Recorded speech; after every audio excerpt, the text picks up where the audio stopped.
নৰশতকৰ নিচিনা হৈছে নৰশতক হৈছে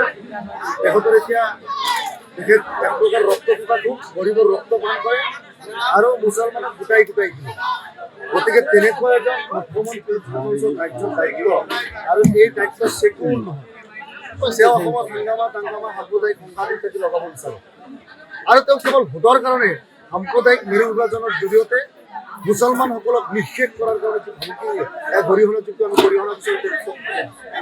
যে শক্তি সদায় একেই নাথাকে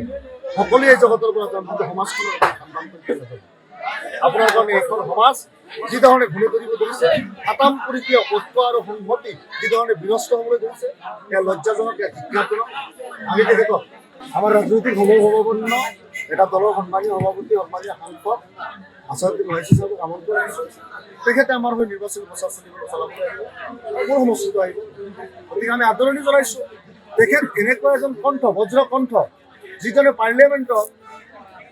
যি ধৰণে কথা কয় সংবিধানক হাতত ৰাখি সংবিধানৰ দৃষ্টিকোণেৰে তাৰপিছত তেনেকুৱা এজন নেতা আমাৰ ইয়াত আহিব আমাৰ পৰিস্থিতিৰ বুজ ল'ব আমাৰ লগত কথা পাতিব আমি খুব আগ্ৰহী গতিকে অহা ৩ তাৰিখ শুক্ৰবাৰে দিনৰ ২ বজাত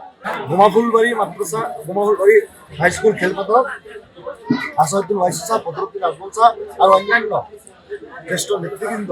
আহি আছে চেঙা সমষ্টি সৰ্বস্তৰৰ জনতাৰ উপস্থিতি আমিতো ইউডিএফ দলৰ তাক প্ৰতিৰোধ কৰিবলৈ হয় তাৰ বিৰুদ্ধে প্ৰতিৰোধ কৰি দিলোঁ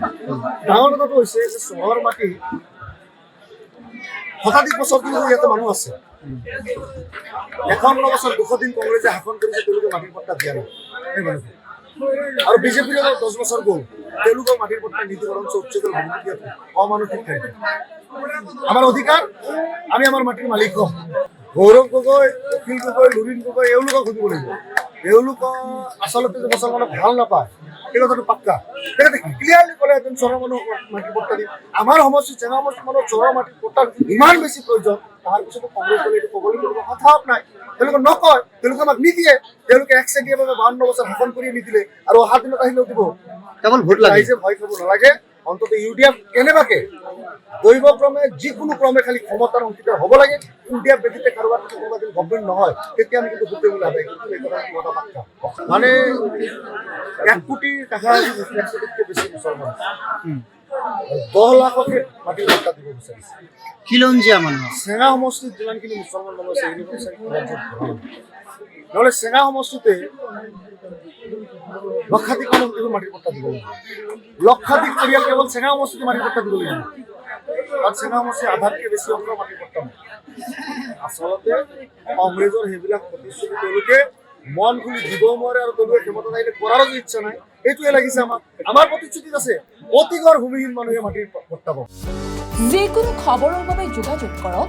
আমাৰ এই নম্বৰত 9181 307 2221